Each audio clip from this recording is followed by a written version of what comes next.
very delighted to introduce this capital markets panel to you. Over the last 10 years, investors have sort of fallen out of love with retail as an asset class, and we've seen huge reductions in value of shopping centres with assets going bust.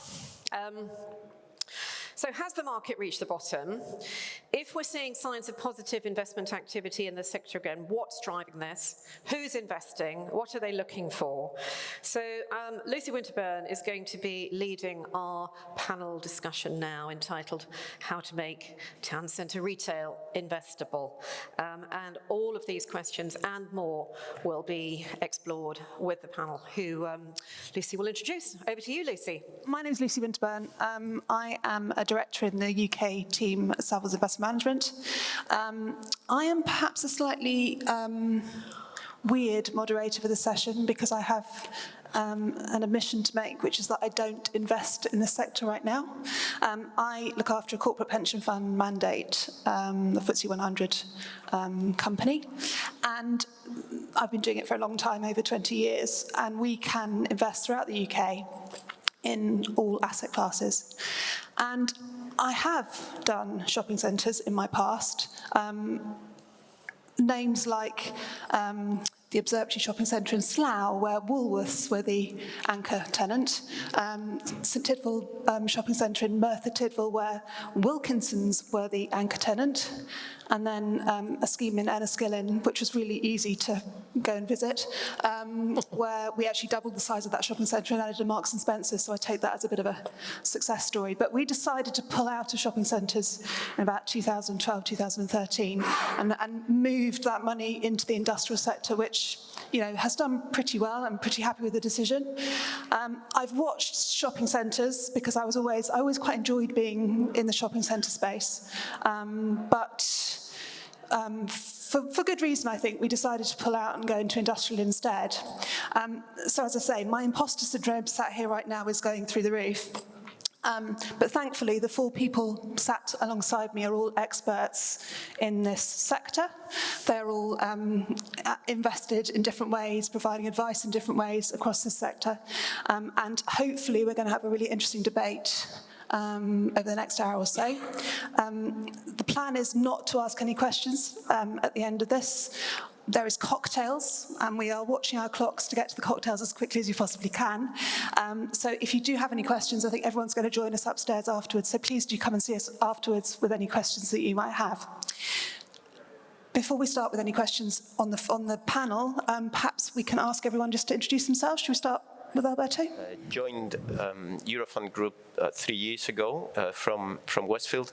I joined Eurofund Group to launch the UK business, which is basically a business investing and operating shopping centres. That's what Eurofund Group's been doing since the 90s when Ian Sanford set it up in Spain. The UK was the first country outside of Iberia where the business was setting up an office. We quickly managed to deploy and buy Silverburn, which has been extremely successful for us, and we're looking to buy more assets in the UK. And then in the meantime, we have managed to grow the business in Europe. We have now an office in Italy, in Milan, and another one in Germany, where we have both assets and continue to be acquisitive. Barry? Barry Cox, Managing Director at Pradera, a retail investment and asset management business for the last 25 years. We are across 11 countries in Europe, managing just over 4.4 billion euros of retail parks and shopping centres, and that's across 61 different assets. I joined the business 8.5 years ago, originally in Asia, where I'd spent a previous 10 years before returning to the UK. And slightly opposite to Alberto, we've recently had a greater focus on the UK market. Hello everyone, good afternoon, good to see you all. I'm Bruce Findlay from Landsec. I joined Landsec, well, first of all, I declare I went from poacher to gamekeeper 4 years ago. Landsec has a pretty diverse portfolio of shopping centres, outlets, retail and leisure parks, around 2.6 billion GAV under management. Before that I worked for my sins for a variety of retailers from Calvin Klein, Tommy Hilfiger, M&S, to name but a few. And of course, we are definitely investing in retail. Okay, hi everyone. I'm Jo McNamara from Oxford Properties. We are a Canadian pension fund. So we are a global pension fund. We have about 25 billion of equity in real estate globally. About 4 billion of that is in the UK. And it's typically split about 20, 20, 20, 20, and 20 across office, retail, residential, logistics, and then other, which are things like life science and studios and things like that. So a very diversified portfolio.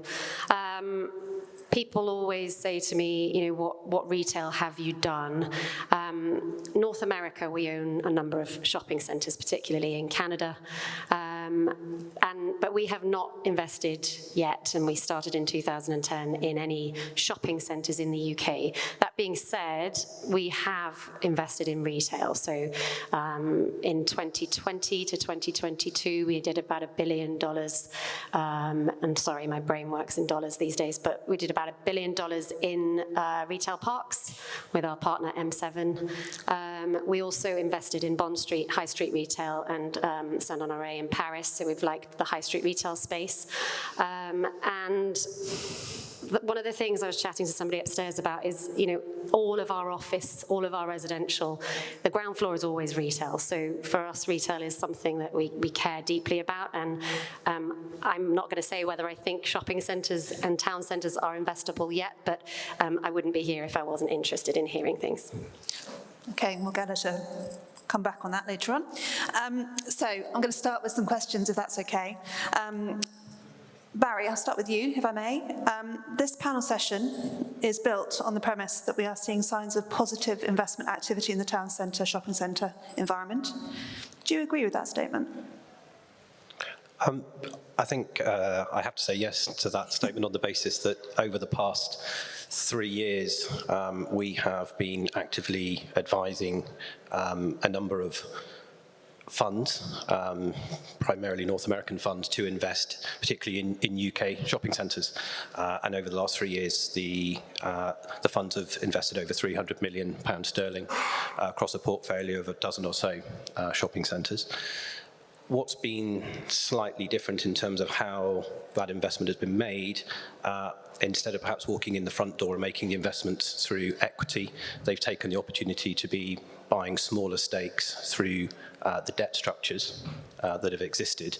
But fundamentally, both they and we have seen an opportunity for good value. And I think that's quite key. It has been good value to be slightly counter-cyclical, to be investing into UK shopping centres. Great. Bruce, do you agree? 100%. Excellent. Would you like to go a bit further on that? Well, sure. I'm not sure, is this working? I think I am actually on. Yes, I am on. Well, first of all, we looked at our estate and realized the first place we had to invest is our own portfolio, even before we looked outside. Whether that was buying back 50% of Cardiff a couple of years ago coming out of the pandemic, because we saw a great shopping centre that, of course, had become distressed like the rest of the prime shopping centres around us. And since that time, aside from investing in our own places, we have been looking to invest outside. And Mark Allen, our CEO, has been very vocal about that the last 2 years. And it's great to see us, you know, as valuations have leveled out, and there's starting to see those shoots come through the last 2 years, whether that's in our growth in our rental income, gross rental income. But ultimately, the real test is where the valuations are going to go, because that's what we all need to see. So it's a very interesting moment right now, with a lot of macro factors and headwinds to play with. But I think we're not alone in seeing that opportunity. And certainly the returns are there to be had. Some very good returns, both on income and soon total returns. And more stability in terms of what you're seeing? There are still winners and losers out in the occupier market, of course. And there have been some recent famous ones. You know, seeing Ted Baker empty yesterday when I was in Manchester visiting some shopping centres. But by and large, the winners are taking space, and that trend of fewer, bigger, better stores has been something that we've seen a lot of in the flight to prime. But talking today to a few people upstairs, there's still new entrants coming in looking to invest. And for every gap that went down, there's a Uniqlo that consumers are moving towards. And that for us is the key, trying to keep up with those shifting consumer behaviors. And that should lead to success. Okay. Alberto, your thoughts, and perhaps thinking about Europe a bit more as well, because I know a lot of what you're doing is in Europe. So I agree that we bought Winterburn 2.5 years ago, so we invested in retail 2.5 years ago and have ever since been trying to buy some more. So we do believe it's good time to invest in the UK. What I think has changed is the interest and the type of investors who are attracted to the sector. When we were coming out of COVID 3 years ago, there were very few investors looking at the sector, and they were mainly private equity and hedge funds.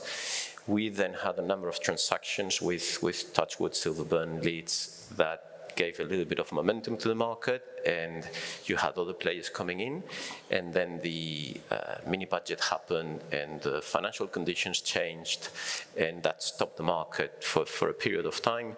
And what we see now is a lot more interest from not only the private equity and hedge fund type money, but from other money, cheaper cost of capital coming in, and the debt markets have become easier for retail. You have clearing banks now lending in the sector, and there's been a few transactions, very significant transactions this year in that sense, which reduce the cost of capital and make it easier to invest in the sector. Compared to Europe, I would say each country is a bit different. We have recently invested in Spain, what we think is the last deal north of 7.5% in a core asset in the Spanish market. We are invested in Germany, and there's a lot of opportunity, distress opportunity, and capital is quite scared about Germany, a little bit like where it was in the UK 3 years ago. And we are in Italy, but that's a very untransparent market, an illiquid market, and most of what we're sourcing is through banks and very distressed. France is very difficult to get in because there's a very small number of players who control and do their best to continue to control that market. And but yes, I think the UK is a great opportunity because there's been a significant repricing, and the operators, the retailers, are doing well, are doing better than they've done since well before the COVID. So Joe, we know that you're slightly sitting on the fence on this, whereas the other guys are sort of feet first, yeah. I think, in this sector. We've talked about pricing and rents rebasing and becoming perhaps more sensible. At what point does it become a viable proposition for you? What has to happen to make it something that you will then say, yes, we will do it?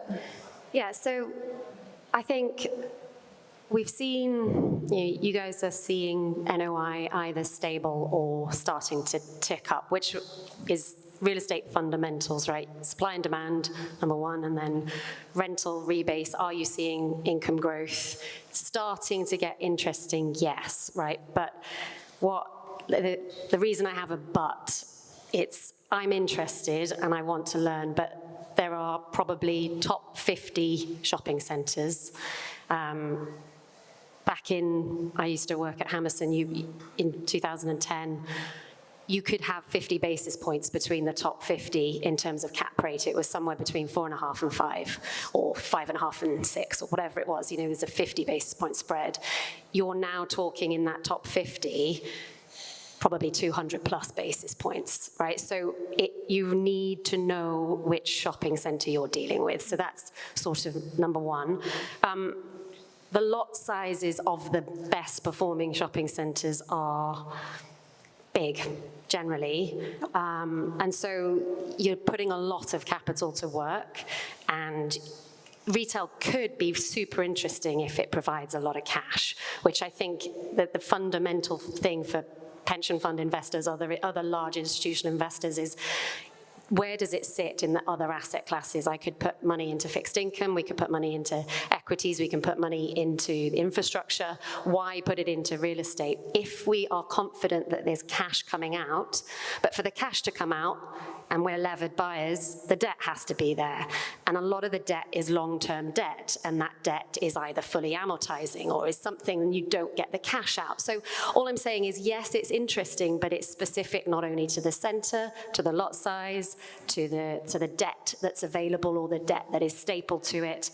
And then the fourth piece is just control. And, do you have a level of control? Where does the asset management sit? And if you don't have asset management, you don't actually always need to manage. You need to be confident in your manager, but you need liquidity and you need provisions that allow you to exit and enter when you choose to. So those are the four kind of key things from an investment standpoint, always having that relative pricing. I think what I worry about is people say, oh yeah, it's okay, my rent might be flat, but cap rate will come in. Just remember where the risk-free rate is.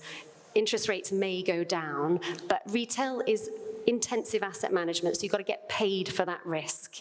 You've got to get that premium above that. So that's where, if I see all of those things, and there might be, then yeah, I'm interested. She's definitely moving in that direction. Good news. Would anyone else like to pick up, perhaps Alberto? Do you want to pick up on that? How do we convince Joe that it's all getting there? Or maybe you don't want to convince them, maybe you'd rather that they don't get involved in the sector. I 100% agree with Joe. Firstly, not every asset will be successful going forward. So you have to pick the right asset. I do believe there's still significant of a supply of retail space in many, many locations in the world and in the UK. So you have to have the right one where you can create that leasing tension and that destination where what retailers will want to come, and you can start to manage your rental growth going forward. I also fully agree with the fact that you need to have active management. You need to have the financial structures that allow you to be flexible, to provide capital when you need capital to a tenant, capital where you need to do things to the building, and also the flexibility to have leases that are not 25-year long leases. That's long gone now, and that's a big structural change in the industry. So you need all of those things, and to deliver those things, you need a capable manager. And it's not easy, because I don't think there are that many around. Hopefully I can convince you that we are one of those. But we'll see. I'll tell you next year. I think these 2 points coming out here that they're really important for everyone to understand, because when you're looking at a centre and making those decisions to invest, being aware of how much capital is going to be required. We went through a lot of repurposing, taking debonums, and I think we've seen this across the marketplace. That takes a commitment from the brand partner, of course, the occupier, and yourselves to come together on. But beyond that, we have centres that are, Blue Water's over 25 years old now. Of course, it was an incredibly well-built scheme, but beyond some MME, there's facilities, teams constantly dealing with breaking down escalators, someone getting stuck in a lift. These are the minor capex that we have to work out through the service charge. But really looking at 2 schemes and making that very careful decision, are you willing to make the investments required, not just in traditional asset management, but to set them up for the next 20 years, despite leases not giving that sense of comfort, which we all know kind of went out the window with the pandemic. Yeah. So we're not afraid of short-term leases, because if someone's struggling in our centre to perform, it's not really in our benefit in the long term, maybe in the short term to make our annual figures that I need to deliver, but in the long term, it's better that they're not there. And just to pick up on that point, all of our Canadian malls, none of them they're all short-term leases, and there's no security of tenure. And if the tenant isn't performing, the tenant is exited, and then a new tenant comes in, because it doesn't work for anyone. So institutional global capital is very used to shorter-term income, shorter-term leases. Yeah. And that's the European model, isn't it? And so it's the European model as well, right? Yeah. So I think that is just the wrong assumption that they need to be. What you do need to think about, though, is that capex, how much of that then can you distribute cash? because pension funds need the cash distribution. So it's can you plan that over the years rather than one big chunk, or is it just 1 year? People can see through 1 year. But if you've got 4 years of big CapEx requirements, that's tricky, I think. But I guess at least with the shopping centre, you've got that diversification of income, depending on the scale of the scheme. You know, yes, it's lumpy, but you've also got that diversification of income, which is helpful. Yeah. But I can, you know, we've discussed this, and obviously not being scared of short leases, which when I was doing shopping centres back in the day, we were all about 10, 15-year leases and, you know, moving the rental tone on, and it's not that anymore. From what you're saying, you've moved, yeah. Oh, Microphone. sorry. You keep it. And I think to that point, quite the opposite, as you said, Joe, in terms of being comfortable in North America with short-term leases. As I say, the Pradera business 20 years ago proactively did not invest in the UK because our co-founders were not buyers of the idea of long-term, upwards-only, non-aligned landlord v tenant leases. And for nearly 20 years, we were only a continental Europe business.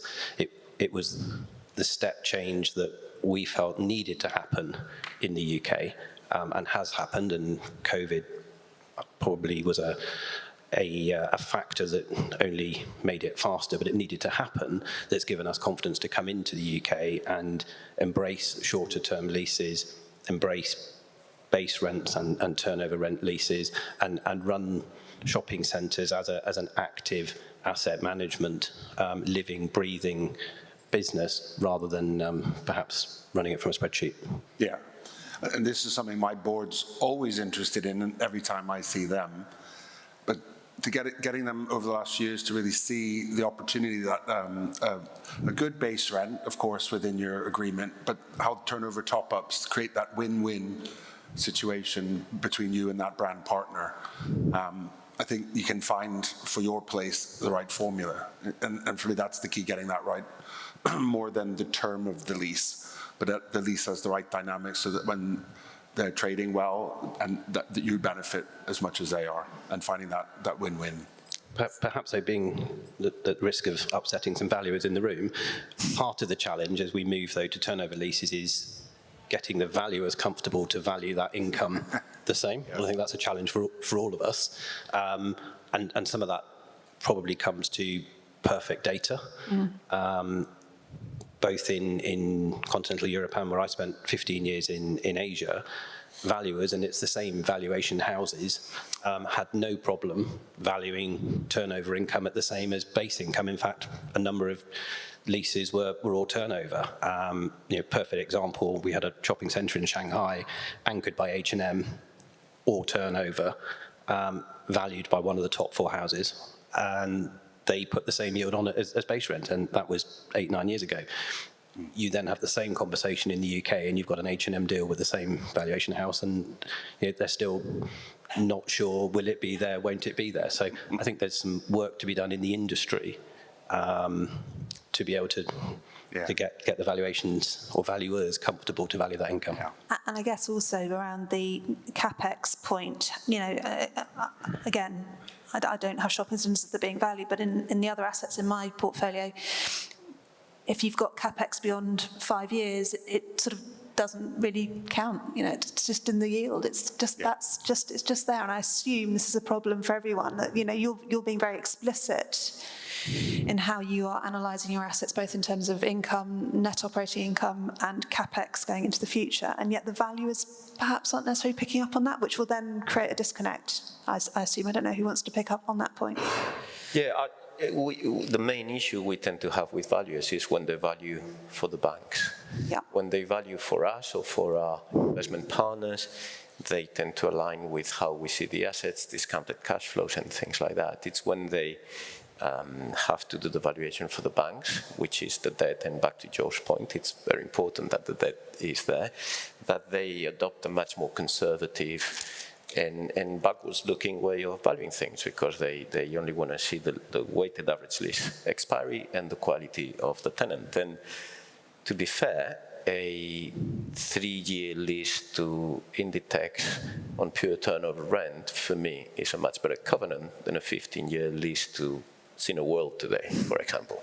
But that's not hit that valuation, that side of the valuation market. But I think the industry in the UK has moved hugely in that sense, in that direction, because the reduction of the length in the leases will create that natural dynamic, and is creating that dynamic much more naturally, as there is in Asia, in Europe, and in other locations. And I think you have a great case study for that. We all know there shouldn't be very many shopping centres built in the next year or two. Those of you that have been up to St. James's in Edinburgh, I think they're a great example, a centre that was essentially opening or trying to lease during the pandemic, opening directly after that. And I know that my colleagues, when they told me about it, thought they were, screwed basically because they had to do all these turnover deals. But seeing Nick Peel just before he left the country, and how pleased he was, and seeing it just showed how the change that we need to take as landlords and property owners and asset managers by driving the footfall and having those happy shoppers making net sales for those brands, you're going to see your occupancy pick up, and that's going to flow through to your place having a value, right? Regardless of what the valuer says, but don't quote me on that. But I absolutely agree with you on that point, Bruce. When we acquired Silverburn, one of the key tenants in the asset had communicated very clearly the desire to downsize by 30% their unit. And so we put that in our plans, in our underwriting for the acquisition. But we put together our strategy and our plans for the asset, and we went to see them, and we said, look, we understand you want to downsize. That's fine. These are the options that we think we can look at. And then we explained our strategy to them, our plans and our vision for the asset. And they came back a week later saying, well, actually, we want to stay where we are. We want to keep the unit we have, and we want to bring new fascias and spend a little bit of money in our unit because we quite like the strategy. So retailers will follow you if they believe with you that you have a winning asset, and if they believe that you are going to manage it to deliver that performance. And it's managing it, it's having the right capital, it's having a vision, and it's investing in the asset with them. Yeah. But you're all great examples of good landlords, good asset managers who, clearly are doing this at a scale. And so I assume you're having multiple conversations with the same retailers in multiple locations, and you're bright and nimble enough to be able to sort of work with tenants, and data sharing, I guess, is a big part of what you're doing, and there's a trust thing going on, and you're talking the talk. What happens to those centres that are obsolete with landlords that don't operate like you guys? What happens? I mean, there is clearly too much retail out there. Certainly in the UK, there's too much retail. What happens? Can you go in and rescue those schemes, or are a lot of them, they need to be something else, and that's the end of that scheme? Thank you very much. Define rescue. I think it depends. Every asset is different. Mm-hmm. Some assets may be 30% of a provider with retail. Some assets may be 100% of a provider with retail and should be completely demolished. It depends. It depends on the asset. It depends on the location. If it's a town centre asset with great infrastructure, or a commuter town into London, it's completely different answers. And is residential an answer for those schemes? Do you think that's a mixed use?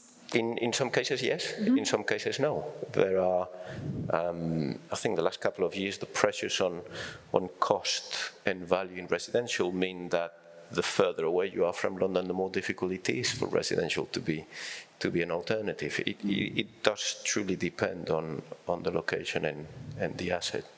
Mm-hmm. But all the uses should be looked at. That's what we do. We look at all the uses and then consider what the right direction is. But I guess those schemes that are not obsolete but are not being very well managed are rich pickings for you guys, because that's the ones that you want to get hold of and turn them around. So, and you, I'm assuming, believe that opportunity still exists, and it's there. Yes, they all Absolutely. Nod. They all nod and quietly move on. So I guess another question following on from that is what's the next thing that you think will disrupt or change the direction of our town centre schemes? What's coming down the track? We've just been listening now before this session about the next 10 years and how it could pan out. What do you see as the big things that are going to change how our town centres and our shopping centres operate? Well, I'll jump in for everyone there. I was just in Oxford last week at our Westgate shopping centre. And I think Oxford is a great example of where towns are heading. I also lived in Brighton previously, and they looked at pedestrianising during the pandemic. They didn't quite go as far as they'd hoped. But certainly working, and we heard a bit of this in the previous session, working with those local councils is going to be essential. Today, the main problem we have often in places like Leeds, where we have Trinity, is just traffic flows today. But eventually, as that town centres change and evolve and become car restrictions increase, these are key topics for us, because the flow of people ultimately is what my responsibility is. I've got to keep people safe when they're there, but first I've got to get to there. And places like Oxford, it presents a challenge for us, so we all work very closely with the council to make sure we're getting the good outcome. That's still taking care of the local environment and the community, but ensuring that people are able to get there. And really that simple. And are they broadly helpful with that? Or Definitely. Yeah, okay. Since the development of the centre, they've worked closely with us and the Crown. But I think this is something, even in an out-of-town area like Bluewater, we find the similar things working together to keep improving things, whether that's bringing a tunnel in tomorrow or changing some roundabouts yesterday. I guess the good thing is that supply is restricted. I can't see many new schemes, we've said this already, coming out the ground. So you've got what you've got. Yeah. And make that work. Making that work. And on top of that, you've got everything from our ESG side, which is so important, and sustainability, from beehives on the top of White Rose through to adding more solar panels at Gunwharf Quays. We are a fortunate company, of course, a well-capitalized business. We need to work together. Everyone isn't in the same position as the Landsec, of course, but these changes that have to happen, be it on energy consumption, how we handle waste, as F&B increases in importance, these are all things we've got to work together with local councils to keep it moving in the right direction. And we've talked a lot about tenants working with landlords and that collaboration piece. Are tenants really doing that? I mean, is that really happening properly, in inverted commas? Is that sharing of information as good as it can be, or could it be better? I think certainly probably could be better. I think it's a two-way process, and from a landlord point of view, I think we try to put our best foot forward and probably go first. And maybe 5 years ago, as landlords and asset managers, you would have been reluctant to have shared any information with your tenant. You wouldn't want to tell them the footfall, or which was the busier entrance or the quieter entrance, peak times or quieter times. That was very much sort of private information. And I think we've tried to learn from what we've done in Europe, here in the UK, and demonstrate that if you are open and you engage with tenants and you show that type of information to them, they'll start to open up and share information with you, and clearly getting turnover data is key. And that probably is the nub of the point. And that in itself is interesting, because you quite often have got the same retailers sharing turnover data with us in our European portfolio and then telling us in the UK they don't share turnover information. So you've got to build a relationship and demonstrate that if they do share that with you, you do something with it, and that's not leak it. It's about working with them to improve their business. And I think if you can identify quickly if they're sharing the information monthly, weekly, ideally even daily, showing, well, actually, every Wednesday afternoon, tenant X seems to have a drop in their turnover, we can try and identify what's driving that, or potentially find a solution to help them. So, very simple example where we had that with one particular tenant was they got extra coverage on our media screens within the centre, in the afternoons because their turnover was dropping off, and we can give them greater coverage. Now, they're on a base and turnover deal, so it's in our interest to give them something. But if they're not telling us that they were having that problem, we can't do anything about it. So it comes back to having a partnership relationship between landlord and tenant. Yeah, and from being upstairs, I mean, it's great to see such a great sort of mix of retailers and landlords and advisors really mixing in that space. Clearly, there's a lot of development in that area. Can I just add? Of course. I don't have any kind of retail examples, but just the only thing when you sort of pose that question for me is. The local authority point, I think, is spot on. You have to have that. But if I take it up to kind of less about the granular retail, more about thematics, which again is where the larger institutional capital is thinking, what you're looking for is which local authorities are really driving house building, so that the population, because Europe as a whole, if I think about, the US, Asia, Europe, like Europe is lagging in terms of population and demographics, right? So why invest in Europe, UK, in retail? Why? So we are looking for pockets where you can say, look, local authorities are working from an infrastructure standpoint to make sure these centres work. 2, they're increasing the local demographic. You've got more people coming in. And then 3, another theme that we're seeing globally is just aging population, right? So how are these shopping centres appealing to that older generation that have more disposable income, that then are going to come? Are they able to drive? Is it easy to get there? Is it, notwithstanding all the comments around ESG, which I think are spot on as well, like just trying to take it up to a more thematic level, what things would we be looking for? It would be that. Yeah. Interesting.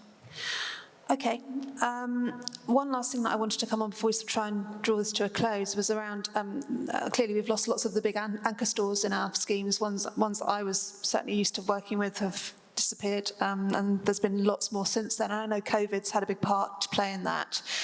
How disastrous is that for shopping centres, town centres, that I'm going to say Debenhams or a House of Fraser no longer exists, and clearly the John Lewis model is evolving and Marks and Spencers are evolving. I mean, how, in my day of shopping centre ownership, we would have been having palpitations about that. Is that a problem? Is that a big problem for you guys, or has the world moved on? Who would like to go that way first? I'm happy to go on that one. It depends on the asset. The shopping centre assets used to have about a third of their offers in the hands of the department stores, and there are not many left. So a lot of shopping centres across the UK have had or still have empty department stores, and they represent probably 20 to 25% of the space vacant. So that's a fifth of your offer is currently closed, and that's not good. But despite that, the assets that are still are performing well, and then that space becomes an opportunity. So if you happen to have the asset and you bought it in 2014 at the peak of the market and you paid a lot of money for that space, it's quite disastrous, and the price adjustment there will be significant. But if you have or are buying the asset now, where you're really not paying for that space because that's not producing income, if anything, you get negative valuation on that space, and you have a plan and you can fill it up, and it doesn't have to be the same thing. You can split it up, you can bring other users, you can demolish it and do other things. Every asset will have its own answer. Then it's an opportunity, and that's how we see it. We see it as an opportunity. And the last thing I'd like to say is these things will continue to happen. Retail is change, and today it's the cinemas that are not doing that well. Yesterday it was the department stores. Before that it was the bookstores. There's plenty of challenges that will come, but with those challenges come opportunity. And if you have a plan, a good management team, and right financial structure, there's a lot of opportunity there. Yeah. And I would really encourage people to think differently, particularly about this opportunity to repurpose, because a direct replacement, like upsizing an M&S into a Debenhams, it can be quite costly, but it's relatively straightforward, just transferring an occupier. we've seen the role, I think the whole model's evolved and changed, because when I first joined and I didn't really understand the property industry from this side of the fence, the sort of surprising thing for me is that 25% of space wasn't bringing 25% of income. So actually it presented an opportunity to make more money from the same box if you look at it from a different angle. But really, I would encourage people to think differently about that usage. And the more you know your consumers, your catchment, the better it can inform you on what's the right solution. So we've famously added gravity, which was a multi-purpose leisure concept that has a good opportunity to evolve. But the one I'm really excited about is actually knocking down the Debenhams that fortunately had rack, which made it easier to knock down, and creating a town square. So something completely different in the heart of Cardiff that hopefully will support not just the local community and give them a place that's not wet-led to relax in the city centre, but ultimately we'll build leisure and F&B around that to make it an exciting, dynamic new heart of the city for the future. So there are many different ways to solve the same problem, and I would just encourage people to take the chance to think differently. And of course that can be on a smaller scale where you've got an empty Topshop unit still in your portfolio. So just a really great chance to give your shoppers something new and exciting that's going to revitalize your scheme. And I guess with shorter leases, that brings that ability even more, that you're not locked into a long, struggling anchor tenant. You can just revolutionise the thing time and time again as it needs to happen. And really take the chance to think differently about what should be there, what's going to best benefit your centre. Yeah. Barry, anything to add on that? Or? I was going to say, I think it's a positive. We're all looking through certainly a glass half full attitude, the same as the guys before. If I take an example we've got in the heart of Newcastle, Eldon Square, where we had a Debenhams which had sat empty for 2 years.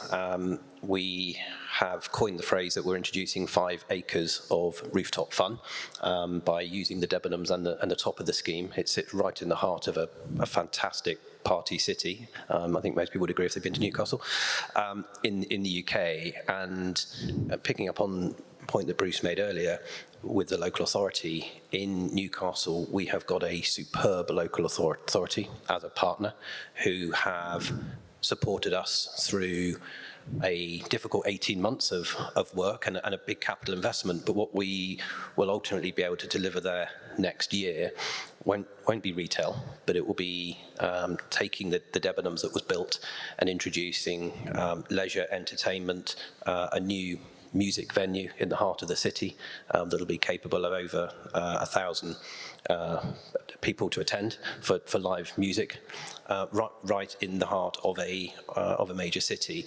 And that's, to Bruce's point, looking at it differently. Yeah. But with a supporting local authority, I think it's a way of slightly varying the income to give, I hope, Jo and her colleagues a reason to be the next buyer going forwards. That there's a wide range of income. It's not just retail, but there's leisure, there's entertainment, but also just something a little bit different. And of course that makes you all sort of have to think more laterally about who your tenants are going forward, because it's not the standard tenants that you were used to, again, 5-10 years ago. It's not all just standard tenants. It's looking at it differently. As Alberto said, these are living, breathing, evolving assets. But for us, the assets we've bought and the private equity type buyers that we've been working with are the right people for the current chapter of the asset's life, but ultimately it's about getting them fit for the next buyer, which will be, I hope, the likes of Jo and her colleagues. No pressure. Well, as someone whose daughter's just started at Newcastle University, I'm delighted to hear that you'll be doing that. Or maybe I shouldn't be delighted. Maybe that's too much fun for my daughter. So I'm going to draw this to a close because I think we're getting quite close to cocktail hour. I'm going to ask everyone on the panel one last question. I think we have a bit of time, 10 minutes, just to finish ourselves off. So you can... don't give the one-word answer, please. What, in your view, is the one thing that will make town centre investing truly institutional going forward? How do we move it from something that has been a little bit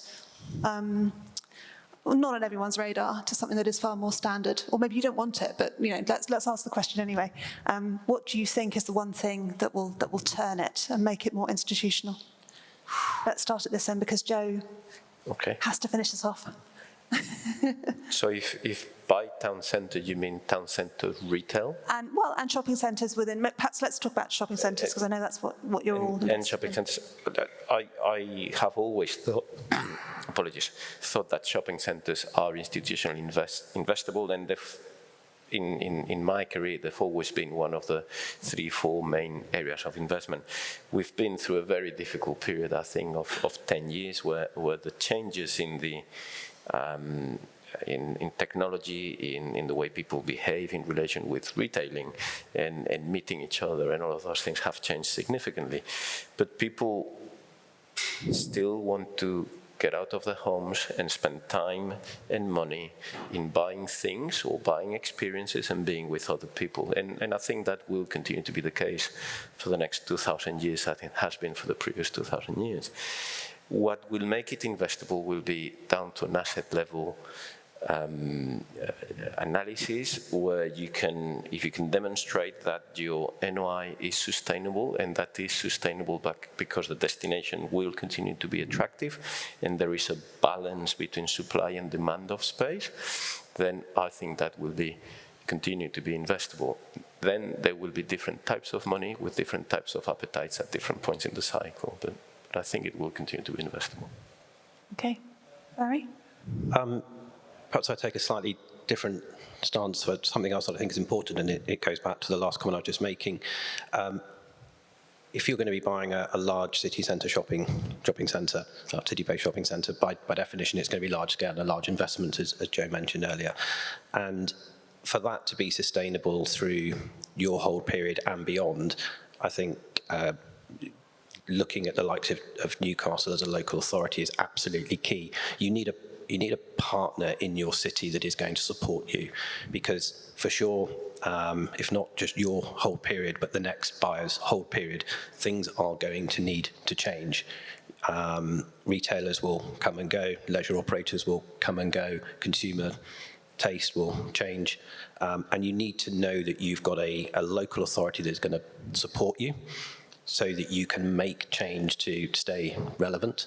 Now that might be knocking down or changing the use of the building that's there. It might be, as we're doing at the moment in Newcastle, working with the authority on the traffic network and what they're wanting to do in terms of public transport and enhancing the bus station, etc. But I think to make the size of investment that you'd be talking about into a city without a supporting, overarching local authority would be quite challenging. So I'd be looking for a very proactive supporting authority. Yeah.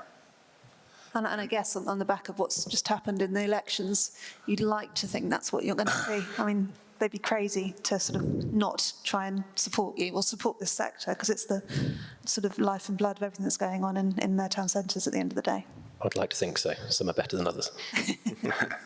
The single word that comes to mind hearing everything now is the essential need for collaboration. And this togetherness that became apparent to me joining a business like Landsec, as opposed to working for even for a large market share company like M&S. The need for local government to get together with all of the different retail and hospitality operators, the investor community, property owners and managers, and a lot easier said than done to collaborate, but getting aligned on those outcomes. There's many plates spinning as it stands today, and we're going to have to together pick the right ones. Because for every social thing you chase or environmental, probably means you're having to leave something else off the table, because there isn't going to be enough money thrown at the problem. So how we're going to coordinate together to make a big difference. That means the landlord community, all of us are in this together. Seeing Vivian there, of course we want to see some changes in how rates are working out, because that's a big burden on the UK particularly.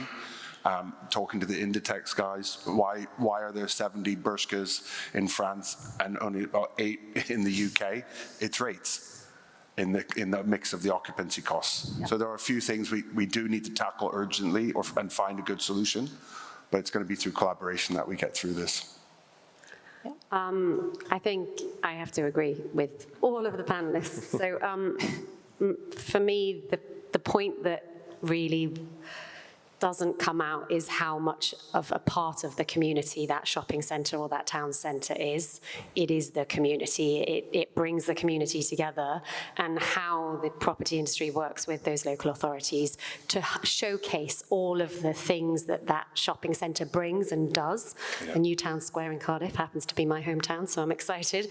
But, you know, all those things you would never think come from a Land Securities or a Pradera, or, you know, but the local authorities have to work together to help incentivize those landlords to invest so that it's better for the community. And, you know, then, quite frankly, you know, if you're managing your NOI and you've got, you know, sustainable long-term, that's how you get sustainable long-term investors, and that's how you attract long-term institutional capital.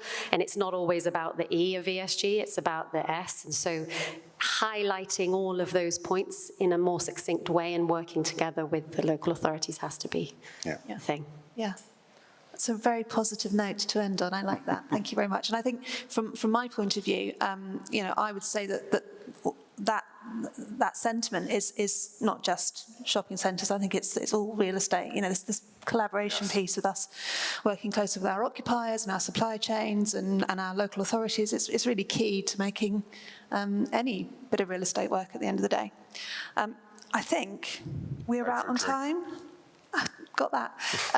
Brilliant. Well, thank you for listening. Thank you to the panel. Can I ask you to thank them in the usual way? If I can add my thanks to Lucy and to the panel, really great discussion, and you're absolutely right, Lucy, perfect way to end. There was a lot of realism in that. You didn't skirt the difficult topics, but fundamentally there's a lot of hope and a lot of optimism and determination in the messages we heard. And I think I'd like to think throughout the messages that we've heard today. So thank you very much to the panel. Thank you to all of our guests who've joined us today. So glad that you were able to. Really hope that you drew a lot from today's programme.